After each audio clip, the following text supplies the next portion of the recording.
Hey there, it's Mark from MENWHOBULLET. Thanks for joining me today for another video in this series where I'm going to be partnering along with the digital planning app Zinnia, and we'll be creating a spread today on this channel in a typical standard bullet journal, paper, pen, stationery. And then also what you'll be able to do afterwards is view a similar video over on the Zinnia YouTube channel, which is youtube.com/Pixite. Now over there, we'll be using elements that are already built into their app to create different types of spreads that'll look very similar to what we're going to be creating here today. So speaking of that, what are we doing today with today's plan with me? Well, Mark's going to be going out of his comfort zone today. That's what we're going to be doing. Because inside of our bullet journal, I'm actually going to be including other pieces of paper inside of here. If you're familiar with traveler's journals or using ephemera inside of your notebooks for memory planning, well, that's what we're going to be doing today. I'm going to be using my Archer and Olive Neapolitan notebook. The reason that I'm going to be doing that is because some extra scrap paper that I have is actually in white,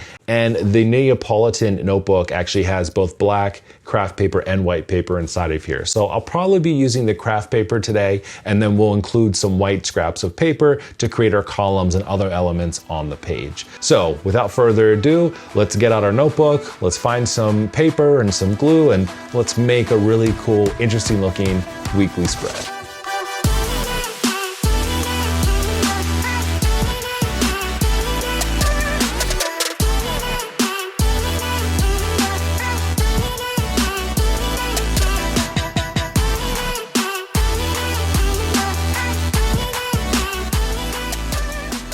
So the first step is going to be picking out the stamps that I want to use for this spread. I have quite the collection. This is probably years of shopping the clearance section at craft stores and just picking up things that I've liked. And I just recently went through and reorganized this entire bin. Now these are just some extra pieces of paper that I have from my recycling bin to create that cool edge. And probably about 2 or 3 months ago, I started collecting paper scraps because I really wanted to try this entire look inside of some of my other journals. And it just happens to be perfect for what I'm looking for today. I'll use these 3 sheets of paper inside of our spread for this week. So as mentioned before, this is the Archer and Olive Neapolitan notebook. It has the white paper, the Kraft paper, and the black paper. Go ahead and open this up, and I'm going to use the Kraft paper because I think it has a really cool vintage feel, and it goes pretty much with exactly what we want to try to accomplish today. Now what I'll do is just lay out some of my stamps just to organize myself before I go in. If I just go into this without any type of a plan, I will mess things up. So we'll use this pattern stamp here, and this will be the headers for each day of the week. The scrap piece of paper that I have, I've just marked out. This will be cut into 6 individual pieces using this postal cut pair of scissors that I have here, and then we'll cut those to size and lay them across for each day. And then up in the top left-hand corner, we'll use this diagonal stamp here. This will be the header for the month. I'll just put the month and maybe some other information inside of there. And then just over to the right, I'll make an entire calendar for the month of November. So a month at a glance, and I'll just cut the sheet of paper in half, and we'll just tape it or glue it right into the notebook. And then over on the right-hand side, that's where we're going to put the notes for the entire week. So I'll use this really cool textured paper up here at the top, and I'll probably just cut it to fit to the right size. And then I'll use this other frame, almost looks like the postal stamp pattern that we have elsewhere, over and stamp right over top of that to create a frame for that header.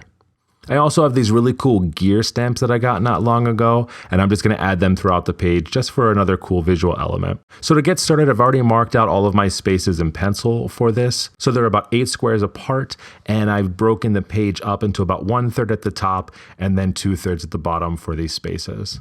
And let's just take a moment and cut out all of our verticals for our days of the week. Now that I've made a mess, we'll go ahead and line these up here, and then I'll go ahead and get the glue stick out, and we'll go ahead and glue everything down onto the paper. All right, now that everything's glued down, let's go ahead in with our first stamp and put in those headers. So I have this mixed media ink palette that I got a while ago, and the ink is still in there and still doing good. It has 4 colors, but for this, I'm just gonna go with black and keep it safe. I have one of these transparent blocks that I'm going to use that fit the size. That way I can see through it. That's always something that I have. I also have a clear ruler that does the same exact thing, so I know where I'm placing it on the page. What I like about stamps is that they don't have to be precise. I think the more that they're a little bit off, it gives it a much cooler and original feel than everything being perfectly symmetrical.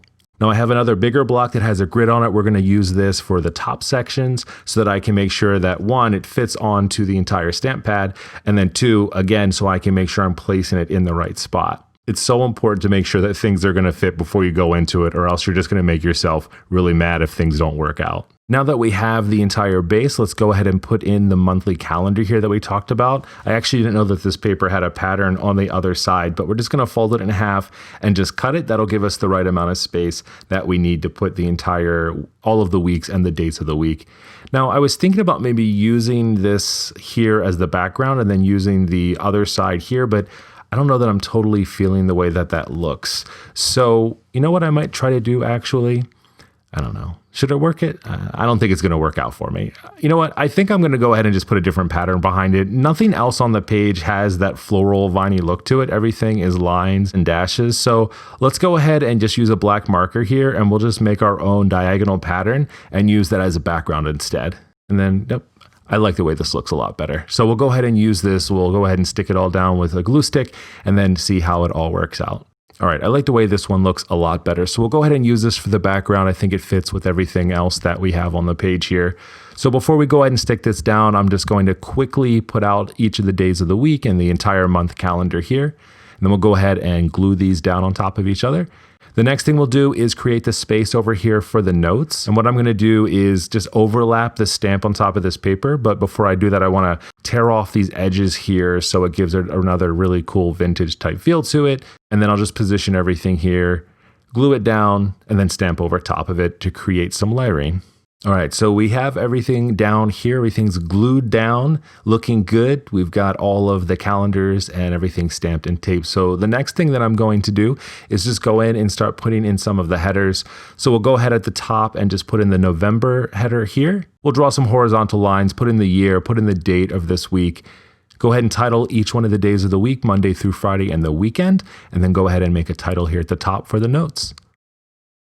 So for these gear stamps, I really like the way that they look. So I think I'm going to use a small one over top of the days of the week. And then this top one here will actually fit right inside of the extra space that we have in that top header section. So I'll go ahead and lay this one down here and we'll get everything organized and ready to go. I'll go ahead and start off with the small one and just eyeball it into the center of each one of these columns and just put that across for a cool visual layered look. Go ahead and switch it out for this one. And let's put down one last gear inside of our month header. And just like that, we have an entire weekly spread. All right, my friends, way out of my comfort zone, like I said, but I did my best and hopefully you enjoyed what we created here. I'm very much new to this. I haven't really tried doing that before, so you were learning along with me. There's a lot of really great talent out there that's just like perfect at this, and I always look to them for inspiration. Now, if you aren't about all of these materials and trying these things out yourself, then you'll be really excited to see the version of this that I'm going to do inside of the Zinnia app. So don't forget, this entire series is a partnership with Zinnia, which is a digital planning app that you can download in the Apple iStore right now for your iPad. And what we'll be doing is using elements that are already built into their notebooks to create spreads very similar to this. So you're not a fan of paper and glue and scissors and all of that, then maybe this could be right up your alley. So make sure to go and check out that video. I'll leave a link to their YouTube channel below, and we'll go ahead and wrap it up for today. So thank you so much for checking out this video. Don't forget to like and subscribe. Click that bell if you want to be alerted when we have other videos coming up. I'll have more Plan With Me's in the near future, as well as other personal organization, bullet journaling, and personal planning content. So looking forward to talking to you soon. Have a great one.